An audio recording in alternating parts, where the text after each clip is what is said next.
तीखी से तीखी धूप पड़ रही है, तेज़ गर्मी पड़ रही है, उसमें भी ये जो हमारा शरबत है जो हमने पौधों के लिए तैयार किया है, इससे प्लांट को ठंडक मिलेगी, हमारे प्लांट ठंडे बने रहेंगे, उनकी जड़ों को भी काफ़ी राहत होगी। तो ये कौन सी खाद है, कैसे इसे प्लांट को देना है, ये सभी चलिए वीडियो में बात करते हैं। तो वीडियो को स्टार्ट करते हैं। हेलो एवरीवन, कैसे हैं आप सब लोग। लव फॉर गार्डनिंग में आप लोगों का बहुत बहुत स्वागत है। जैसे जैसे मौसम गर्म हो रहा है, हमारे प्लांट्स की भी लीव्स जलने लगती हैं और हमारी जो कलियां हैं वो भी खिलने से पहले ही सूख जाती हैं, क्योंकि धूप इतनी तेज़ होती है। और अगर हम समय समय पे पानी वगैरह का ध्यान ना रखें तो प्लांट हमारे बर्न भी होना शुरू कर देते हैं। लेकिन आज जो खाद मैं आपको बताने वाली हूँ, उस खाद को अगर आप देंगे अपने प्लांट में तो आपके प्लांट को बहुत ही ठंडक मिलेगी, क्योंकि ये खाद बहुत ठंडी है। इसे हम लोग भी जब यूज़ करते हैं अपने लिए तो हमें भी बहुत आराम मिलता है, और गर्मियों में ही ये चीज़ मिलती भी है। तो गर्मी में मिलती है और गर्मियों में ही हम इजीली अपने प्लांट को इसे दे भी सकते हैं। हमें इसको खरीदने की ज़रूरत नहीं है, हमारे घर में ही किचन में वेस्ट होता है, जिसको हम अगर अपने प्लांट को दे देते हैं तो ये जो खाद होगी जो मैं बनाऊंगी अपने प्लांट के लिए आप लोगों के सामने, तो उससे प्लांट को ठंडक मिलेगी, प्लांट की ग्रोथ भी बहुत अच्छी होगी। और सबसे बड़ी बात है, इसमें पोटेशियम पाया जाता है, आयरन पाया जाता है।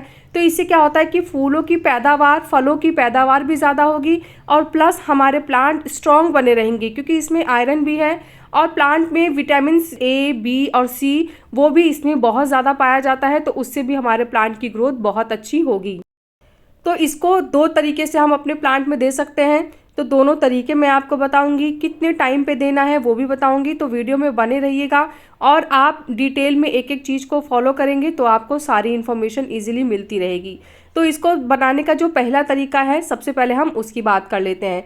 तो यहाँ पे आप देख सकते हैं मेरे सामने ये तरबूज है, और इसको मेलन भी कहते हैं। तो क्या होता है, तरबूज बहुत ठंडक देता है हम लोगों को, गर्मियों में हम लोग इसको काफ़ी खाते हैं, और इससे हमारे प्लांट को भी बहुत ही अच्छे फ़ायदे होते हैं। तो इसको देना कैसे है, जैसे हम तो क्या करते हैं, हम तो तरबूज खाते हैं, लेकिन हमारे प्लांट्स के लिए हम तरबूज ना लेके उसको छिल के, तरबूज तो हम अपने खाने में यूज़ करेंगे, जो उसके छिलके हैं हम यहाँ पे उसका इस्तेमाल करेंगे। तो उसके छिलकों में भी बहुत सारी चीज़ें होती हैं जो हमारे प्लांट की ग्रोथ के लिए बहुत फ़ायदेमंद होती हैं। प्लस उससे हमारे प्लांट को भी ठंडक मिलेगी, हमारे प्लांट भी हरे भरे बने रहेंगे, चाहे कितनी ही तेज़ गर्मी क्यों ना पड़ रही हो। तो हमें इसके छिलकों को ले लेना है, तो हम छिल लीजिए, और जो इसके गूदे का पार्ट होता है जो हम लोग खाते हैं उसको हमें अपने खाने के लिए ले लेना है, और जो इसके छिलके हैं उनका हमें को जो यूज़ करना है वो मैं आपको अब बताती हूँ। तो हमें क्या करना है, क्योंकि इसके छिलके बहुत मोटे होते हैं तो जो प्रोसेस हम करेंगे उसमें प्रॉब्लम आएगी, इसलिए हम पहले इसके छोटे छोटे टुकड़े कर लेंगे। बहुत बारीक टुकड़े करने की ज़रूरत नहीं है, जितना इजीली चाकू से कट जाता है आप उतने पतले इसके छिलकों को कर लीजिए टुकड़ों टुकड़ों में। और उसके बाद अब हम इसको क्या करेंगे, हम इसको मिक्सर में पीसेंगे। क्या होता है ना कि पीसने से ऐसा नहीं कि हमको पीस के एकदम इसका बहुत बारीक पेस्ट बनाना है, हमें सिर्फ इसको इस तरह से पीसना है ताकि इसका जो रस होता है वो हमें मिल जाए। तो मैं यहाँ पे एक जार ले रही हूँ, और जार में मैंने इन छिलकों को ले लिया है, और उसके बाद अब मैं इसमें लगभग आधा ग्लास पानी ऐड करूँगी। सिर्फ आधा ग्लास पानी ऐड करना है ताकि ये अच्छे से मिक्स हो जाए। बहुत ज़्यादा पानी ऐड कर देंगे तो क्या होगा ना कि ये अच्छे से पिसेगा नहीं, और खाली पानी पानी रहेगा तो बाहर की तरफ हमारा मिक्सर से बाहर भी आ सकता है। तो इसलिए मैंने इसको पीस लिया है थोड़े ही पानी में। अब इसमें हम पानी ऐड करेंगे, लेकिन कितना करेंगे और देना कैसे है वो भी अभी मैं आपको आगे बताऊँगी। तो हमें क्या करना है, सबसे पहले इसको छान लेना है। तो इसको छानने के लिए बारीक छन्नी या कोई कपड़ा आप यूज़ कर सकते हैं, और उसके बाद आप इस पानी को छान लीजिए। हमें गूदे की ज़रूरत नहीं है, तो ये जो गूदा है इसको आप अलग रख दीजिए।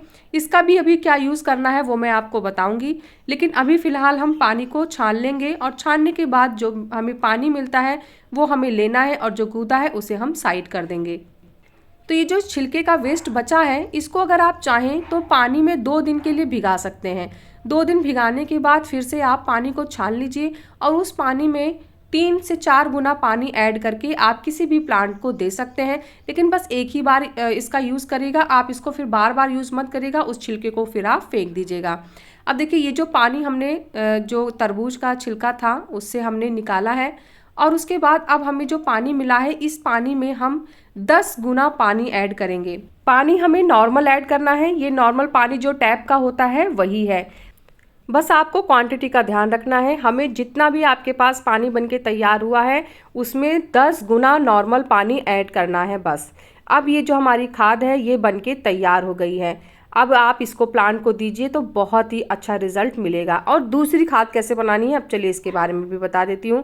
तो जो दूसरी खाद होती है उसको क्या करना है, जैसे छिलके जो हमने मिक्सर में पीस लिए थे उन छिलकों को मिक्सर में ना पीस के 1 लीटर पानी में आप डाल के भिगा दीजिए और उसे 2 दिन तक भीगे रहने दीजिए। 2 दिन जब वो अच्छे से भीग जाएगा फिर उसमें आप 10 गुना पानी ऐड करिए और अपने एक प्लांट को 150 से 200 ml तक ये पानी आप दे सकते हैं। महीने में सिर्फ एक ही बार आपको देना है।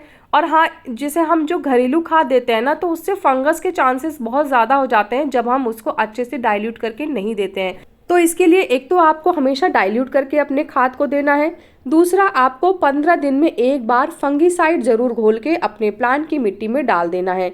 तो आप देखिए, अगर आपके पास फंगीसाइड, केमिकल फंगीसाइड है, साफ़ है ये जो मैं यूज़ कर रही हूँ, तो आप ये दे सकते हैं। अगर आप घरेलू देना चाहते हैं तो आप दालचीनी के पाउडर को पानी में 1 लीटर पानी में 1 चम्मच दालचीनी का पानी घोल के और आप वो दे दीजिए।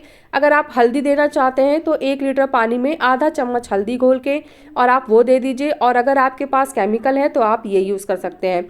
तो क्या होता है, जब हम समय समय पे फंगीसाइड देते रहते हैं तो इससे मिट्टी में कभी फंगस नहीं होगी। और हाँ, 15 दिन में एक बार मिट्टी की गुड़ाई ज़रूर करें। अगर आप गुड़ाई करेंगे तो भी फंगस के चांसेस नहीं होंगे। पानी जो हमेशा एकदम सौगी सा नहीं होना चाहिए मिट्टी वाला, हमेशा जैसे 1 से 1.5 इंच की मिट्टी जब ड्राई हो तो ही पानी दीजिए।